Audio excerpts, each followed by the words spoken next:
মালদার গাজল রানীগঞ্জ এক গ্রাম পঞ্চায়েতের প্রাক্তন পঞ্চায়েত সদস্য স্বামী মাধব বিশ্বাস কয়েক মাস আগে বিজেপি ছেড়ে তৃণমূলে যোগদান করেন।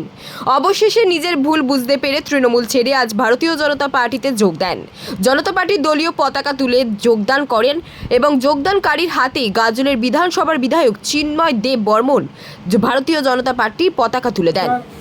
অত্যন্ত আনন্দের সঙ্গে জানাই আজকে রানীগঞ্জ এক গ্রাম পঞ্চায়েতের বড়বাড়ি বুথে একটি প্রোগ্রামে ভারতীয় জনতা পার্টির একটি প্রোগ্রামে এসে এখানে আমাদেরই ভারতীয় জনতা পার্টির ঘরের ছেলে প্রাক্তন পঞ্চায়েত আমাদের শিমুলঝুরি বুথের মাননীয় মাধব বিশ্বাস মহাশয় আর তিনি আজকে আবার পুনরায় ভারতীয় জনতা পার্টির পতাকা নিয়ে ভারতীয় জনতা পার্টিকে আগামী দিনে সমৃদ্ধশালী করার লক্ষ্যে মোদির হাত শক্ত করতে, বিজেপির হাত শক্ত করতে এই এলাকায় ভারতীয় জনতা পার্টির কাজ করবেন বলে আজকে দলীয় পতাকা আবার তুলে নিয়েছেন।